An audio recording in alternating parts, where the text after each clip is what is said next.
Hello, good morning everyone, welcome back to my another blog. আপনারা সবাই কেমন আছেন? আশা করছি সবাই অনেক বেশি ভালো আছেন, আমিও ভালো আছি। তো আজকের ব্লগটা দুপুর থেকে শুরু করছি। তো সাডেন হচ্ছে প্রথমেই রান্নাঘরেই চলে এসেছি।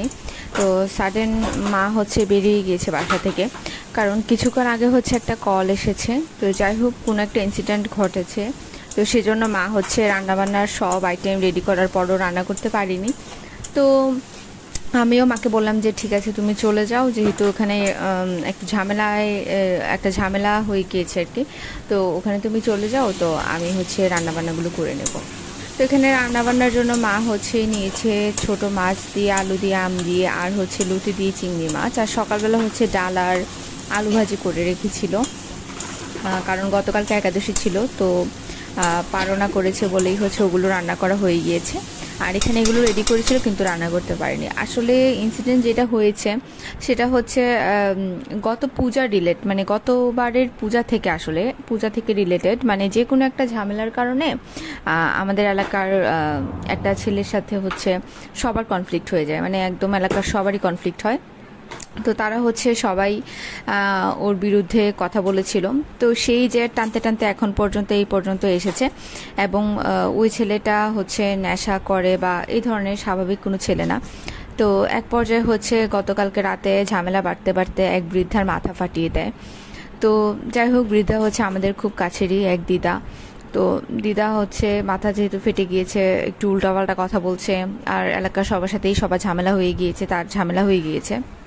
এখানে পুলিশ কেসও হয়ে গিয়েছে। তো পুলিশও এসেছে। সো মা আর পাপাকেও হচ্ছে কল করা হয়েছে। তো সেই জন্যই হচ্ছে তারা বাইরে চলে গিয়েছে। আর এখানে হচ্ছে আমার স্যারের বাসাও আছে। তো সেজন্য যেহেতু মা আর পাপা বাসায় টাইম দিতে পারছে না, সেজন্য রান্নাবান্না করে আমি তাড়াতাড়ি করে সব কিছু রেডি করে নিচ্ছি। আর ওখান দিয়ে হচ্ছে আবার ট্রিপকে স্নান করাতে হবে, খাওয়াতে হবে, আমার প্রাইভেটে যেতে হবে। আসলে রান্নাবান্না যেদিন থাকে সেদিন খুব কষ্ট হয়ে যায় সব কিছু মিলিয়ে। তো তারপরে হচ্ছে এখানে আবার রান্নাবান্না করে নিলাম। আবার পাপা হচ্ছে বাজার করেছিল, বাজার থেকে মাছ টাছ অনেক কিছু এনেছে, সেগুলো আবার গোছগাছ করতে হয়েছে। আবার চিফ কাউকে না দেখে খালি ঘ্যান ঘ্যান করছে, ওর ভাইদেরকে দেখছে না। তো সেই জন্য ওর মিমির সাথে ঘ্যান ঘ্যান করছে যে কাউকে দেখছে না, মাকেও দেখছে না, মাও কাজ করছে। তো কি আর করব। তো আমের তরকারিটা কিভাবে রান্না করছি রেসিপিটা আপনাদের সাথে অল্প করে শেয়ার করে দিই। প্রথমে একটা প্যানের মধ্যে তেল দিয়েছি, তারপর মেথি ফোড়ন দিয়েছি, তারপর ছোট ছোট করে কেটে রাখা আলুগুলোকে ভেজে নিয়েছি। তারপর আগে থেকে গুলে রাখা মরিচ, হলুদ আর ধনে গুঁড়া সবগুলোকে গুলে রেখে সেগুলো মশলার সাথে একসাথে দিয়ে আলু টালু সহ মাছ সহ কষিয়ে নিয়েছি, ব্যাস। তারপর হচ্ছে ঝুল দিয়ে নিলাম, ভালো করে সব কিছু সিদ্ধ হয়ে আসার পর তারপর কাঁচা আমগুলো দিয়ে নিয়েছি। আবার এখানে হচ্ছে যেহেতু লতি বসিয়েছি, তো লতির রান্নাটা কিভাবে করেছি সেটা আগেও আপনাদের সাথে শেয়ার করেছি, তো আবার একটু শেয়ার করে দিচ্ছি। এখানে প্যানে তেল দিয়ে নিচ্ছি, তারপর আগে থেকে থেতো করে রাখা পেঁয়াজ আর রসুনগুলো দিয়ে নিয়েছি। তারপর হালকা ভাজা হয়ে আসলে এখানে শুটকি শিদুল দিয়েছি, চিংড়ি মাছ দিয়েছি। এবার সবগুলো ভাজা হয়ে আসার পর হলুদের গুঁড়া, মরিচের গুঁড়া, লবণ দিয়ে হচ্ছে আরও কিছুক্ষণ কষিয়ে নিয়ে আগে থেকে ভাত পানি ফেলে রাখা লতিগুলো দিয়ে দিলাম আমি এখানে। তারপরে একসাথে সবগুলোকে নেড়ে চেড়ে যখন ঝোলটা মাখা মাখা হয়ে আসবে তখন নামিয়ে নিয়েছি। ভীষণই টেস্ট হয়, আপনারা চাইলে ট্রাই করতে পারেন। দুইটা তরকারি খুব ভালো লাগে। আর গরমের দিনে তো আমের তরকারি বা টকের তরকারি খেতে খুবই ভালো লাগে। আর আমাদের এই আমগুলো হচ্ছে গত বছরের স্টোরেজ করা, যেহেতু এখন আবার আমের সিজন চলে আসছে, তো সেই জন্য হচ্ছে তাড়াতাড়ি করে এগুলো শেষ করছে আর কি মা। তো এই আর কি। আর তাছাড়া গরমে খেতেও ভালো লাগে। এখানে আমার তরকারি সব কিছু রেডি। তো তারপর আবার দেখছিলাম যে রান্নাঘরে কিছু কিছু জিনিস একটু ময়লা টলা নোংরা হয়ে আছে, যেহেতু আমাদের রান্নার চুলা আর সব কিছু একসাথে, তো সব কিছু আঠা হয়ে যায় তাড়াতাড়ি। তো সেজন্য হচ্ছে কিছু ঝুড়ি টুড়ি ক্লিন করে নিলাম, এগুলোতে খুব আঠা হয়ে গিয়েছিল। আবার কিছু একটা লবণদানি হচ্ছে আঠা হয়ে গিয়েছিল, তো সবগুলোকেই হচ্ছে ক্লিন করে নিয়েছি। তো এখন হচ্ছে আমি ভাত বসিয়ে দিচ্ছি, আমার রান্নাবান্না সব কিছু হয়ে গিয়েছে। তো আমি সব কিছু ক্লিন টিন করে তারপর এখানে ভাতের চাল ধুয়ে ভাত বসিয়ে দিব, ভাত বসিয়ে দিয়ে তারপর হচ্ছে ঝুড়িগুলোকে ক্লিন করে নেব।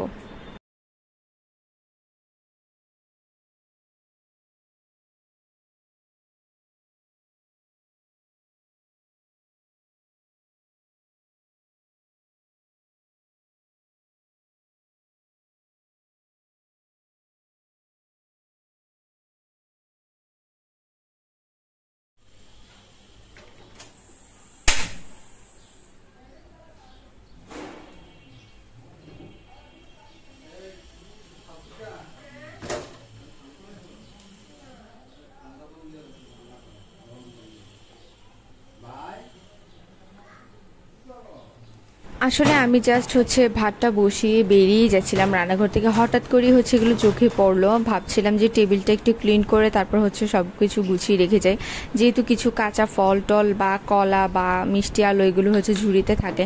তো ওগুলো গুছাতে গিয়ে ঝুড়িগুলো চোখে পড়লো আর কি। তো যে কোনো একটা জিনিস যখন আমার চোখে পড়ে আমি আর শান্তিতে বসে থাকতে পারি না, আমার সেগুলো ক্লিন করতেই হয়। ক্লিন করে তারপর হচ্ছে অন্যান্য কাজে আমি হাত দিই আর কি, তা না হলে আমার শান্তি লাগে না। তো এই তো বেরিয়ে যাচ্ছিলাম, সেই মুহূর্তে এগুলো চোখে পড়লো। তো পরে হচ্ছে ভাবলাম যে এগুলোকে ধুয়ে টুয়ে পরিষ্কার করে একেবারে রেখে যাই। তো সেজন্য হচ্ছে এগুলোকে আমি ভালো করে ধুয়ে নিয়েছি ঝুড়িগুলোকে।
তো একটা ঝুড়ি হচ্ছে শোকেসের উপরে ছিল, তো সেটাকে সাজিয়ে নিচ্ছি। এখানে একটা ছোট লোহার হামানদিস্তা, না এটাকে কি বলে, এটা দিয়ে হচ্ছে পেঁয়াজ রসুন থেতো করেছিলাম, এটাকেও ক্লিন করে নিচ্ছি, যেটা বেশি লাগে হাতের সামনে রাখলাম।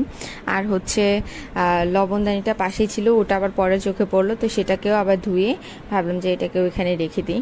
তো এই আর কি, এই ঝুড়িটা ধুয়েও আমি ক্লিন করে রেখে দিয়েছি। আর ডাইনিংয়ের উপরে যেই ঝুড়িগুলো ছিল সেগুলোকেও ক্লিন করে রেখে দিচ্ছি।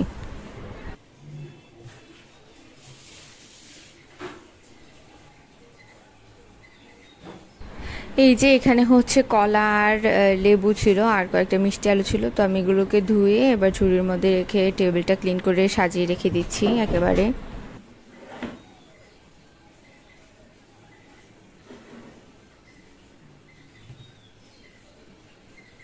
তো এই তো কাজ টাজ শেষ করে স্নান টান করিয়েছি, জিভকে খাওয়ারও টাইম পাইনি কোনো রকম, হচ্ছে জিভকে রেখে হচ্ছে বের হয়ে গিয়েছি। তো এরই মধ্যে হচ্ছে আবার মাও বাসে চলে এসেছিলো, তো সেজন্য হচ্ছে আমার প্রাইভেটে যেতে সুবিধা হয়ে গিয়েছে।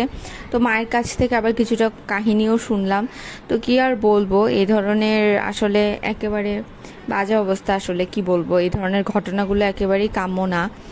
আর যারা হচ্ছে নেশা করে তাদের তো আসলে কোনো ব্রেনেরই কোনো ঠিক ঠিকানা নাই, এরা কি করে না করে এরা সবার সাথে হচ্ছে এই ধরনের আচার আচরণ। মানে সে বেসিক্যালি গিয়েছিল একজনকে মানে মেরে ফেলবে, ওই দিদার হচ্ছে নাতিকে খুন করবে বলে গিয়েছিল। তো ওরা সবাই আটকাতেই যাচ্ছিল, তো যারাই আটকাতে গিয়েছিল তাদেরকেই হচ্ছে হ্যাম্পার করেছে আর কি। যাই হোক, এটা নিয়ে হচ্ছে সারা দিন রাত কথা হচ্ছে সবার মধ্যে, পুরো এলাকায় হচ্ছে যা তা অবস্থা। থানা পুলিশও হয়ে গিয়েছে, সবাই যাবে, ওখানে হয়তো বা মিটিংও আছে। তো যাই হোক, বাসায় এসে আমি গতকালকে দেখিয়েছিলাম মিন্ট এনেছি। তো সারাদিন এত কাজ করার পরে খুব টায়ার্ড লাগে। আর এই ধরনের মিন্টের জুসগুলো আমার খুবই পছন্দ, আমিও পছন্দ করি, বাসায় সবাই মোটামুটি পছন্দ করে। তো খেলেও আসলে অনেক রিফ্রেশ লাগে। এখানে মিন্ট জুস করার জন্য আমি কি কি নিয়েছি বলি, 2টা লেবু হচ্ছে ভালো করে রস নিয়ে নিয়েছি, তারপর হচ্ছে এখানে নিয়েছি বিট লবণ, চিনি তো লাগবেই, আর পুদিনা পাতাও আছে। তো সবগুলোকে একসাথে দিয়ে ভালো করে ব্লেন্ডার করেছি। আর একটু আগে থেকে চিয়া সিডসও আমি ভিজিয়ে রেখেছিলাম, কারণ চিয়া সিডস আসলে খেলে শরীর অনেকটা ঠান্ডা থাকে। তো সব কিছু মিলিয়ে একসাথে দিয়ে রেডি করে নিলাম। আর এই গ্লাসটা ছিল আমার জন্য, তো এটাকে একটু ডেকোর করলাম। আর এখান দিয়ে এসে আবার দেখি যে ট্রিপ নড়াচড়া করছিল। আমি ভেবেছিলাম ট্রিপ ঘুম থেকে উঠে গিয়েছে, সন্ধ্যা হয়ে গিয়েছে অলরেডি, কিন্তু ট্রিপ উঠেনি। তো ট্রিপের সাথে ওর মিমি শুয়ে থাকতে থাকতে তো ওর মিমিও ঘুমিয়ে গিয়েছে। তো এই আর কি, আসলে বাচ্চা মানুষ, বাচ্চাদেরকে কখনো একা আমরা তো অন্তত ছাড়িই না, কেউ না কেউ থাকি, কারণ বাচ্চারা কখন কি অ্যাক্সিডেন্ট করে ফেলে, খুবই ভয় লাগে। আর এখানে হচ্ছে ট্রিপের মিমির জন্য আমি আরেক গ্লাস হচ্ছে সাজিয়ে রেখে দিয়েছি ফ্রিজের মধ্যে। তো এই তো তারপরে অনেকক্ষণ পরেই হচ্ছে ট্রিপের মিমি ঘুম থেকে উঠে হচ্ছে ওর ড্রিঙ্কসটাও খেয়ে নিচ্ছে। আবার হচ্ছে ওখানে ট্রিপও ঘুমাচ্ছে, এখনও ঘুম ভাঙেনি। তো যাই হোক, এখানে হচ্ছে সব কিছু মিলিয়ে আমাদের সন্ধ্যাটা কেটে গেল। আর বললামই তো কি হয়েছে, এগুলো নিয়ে শুধু কথাবার্তা হচ্ছে। তারপরে কিছুক্ষণ পরে আবার পিসুমণিও এসেছে। তো মহিলাদের আসলে কাজের কোনো শেষ সীমানা নেই, কোনো কিছুই নেই। যেহেতু মাও ব্যস্ত, আমরা সবাই আসলে ব্যস্ত। মা এখানে আবার সন্ধ্যা দিচ্ছে।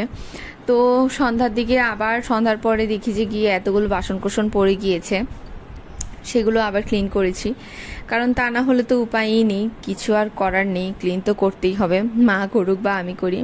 আসলে খারাপও লাগে, কারণ মা সারাদিন এত কাজ করতে থাকে, মাকে দিয়ে আর কতই বা কাজ করানো যায়, মায়েরও হচ্ছে বয়স হয়েছে। তো যাই হোক, আমি সবগুলো বাসন কাসন ধুয়ে টুয়ে নিচ্ছি। এরই মধ্যে হচ্ছে আবার ট্রিপও ঘুম থেকে উঠেছে। তো ট্রিপ যখন ঘুম থেকে উঠেছে, ওকে হচ্ছে আবার মা খাইয়ে দিচ্ছিল, আর এখানে আমি বাসন ধুয়ে নিয়েছি। তো এই আর কি, এখানে হচ্ছে রাতের বেলা আবার থানায় যাওয়ার কথা সবার ছিল আর কি। তো পাপাকেও কল দেওয়ার কথা ছিল, সবাই মিলেই হচ্ছে, এলাকার সবাই মিলেই যাবে। তো যাই হোক, পরবর্তীতে আর যাওয়া হয়নি। ওখান দিয়ে হচ্ছে যারা হচ্ছে ভিকটিম, তাদের ফ্যামিলি থেকে 2-1 জন এসেছিল আমাদের বাসায়, এগুলো নিয়ে কথাবার্তা হচ্ছিল, আবার পিসিমণিও ছিল। সো এই আর কি, এই হচ্ছে অবস্থা। তো তারপর বাসন কাসনগুলো আমি ধুয়ে নিলাম।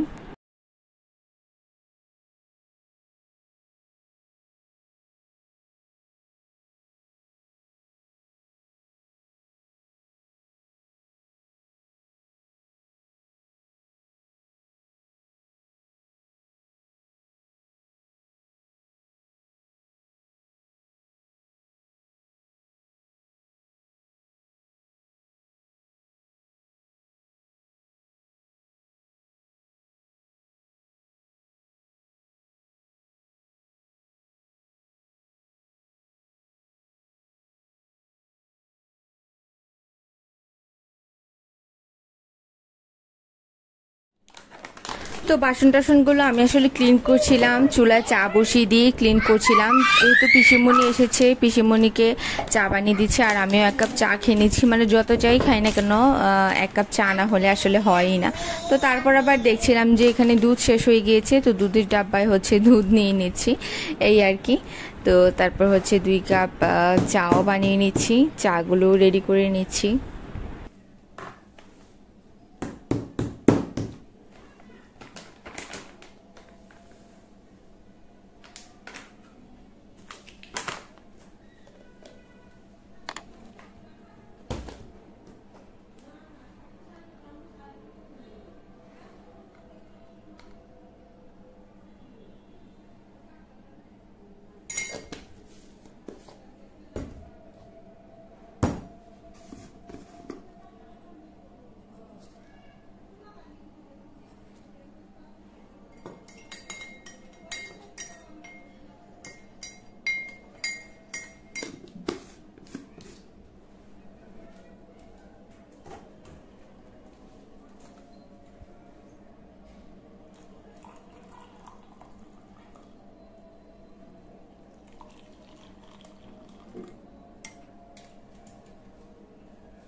তো এই তো চা রেডি, এবার হচ্ছে সার্ভ করে নিচ্ছি। আমরা হচ্ছে টোস্ট বিস্কুট দিয়ে চা খেতে খুবই পছন্দ করি, আর এই টোস্টগুলো খুবই টেস্টি। মানে হয় যে একরকম শক্ত ধরনের টোস্ট, এরকম না, টোস্টগুলো খুবই টেস্ট, মানে সফটের মধ্যে বাট অনেক ক্রিস্পি আর কি। তো যাই হোক, আমার আজকের ব্লগ এই পর্যন্তই ছিল। মন মেজাজও গতকালকে ভালো ছিল না আসলে। এই ধরনের পরিবেশ তো কারোরই কাম্য না, আর কি আর বলবো, সব কিছু মিলিয়েই। তো আমার ব্লগটা কেমন লেগেছে অবশ্যই সবাই কমেন্ট করে জানাবেন। এখনও যারা আমাকে সাবস্ক্রাইব করেনি অবশ্যই সাবস্ক্রাইব করে দিবেন। আর হচ্ছে যারা অলরেডি আমাকে সাবস্ক্রাইব করেছেন তাদেরকে অসংখ্য অসংখ্য অসংখ্য ধন্যবাদ। দেখা হচ্ছে আপনাদের সাথে নেক্সট ব্লগে। টিল দেন সবাই অনেক বেশি ভালো থাকবেন এবং সুস্থ থাকবেন, আর আমার পাশেই থাকবেন। সো দেখা হচ্ছে নেক্সট ব্লগে। Till then tata.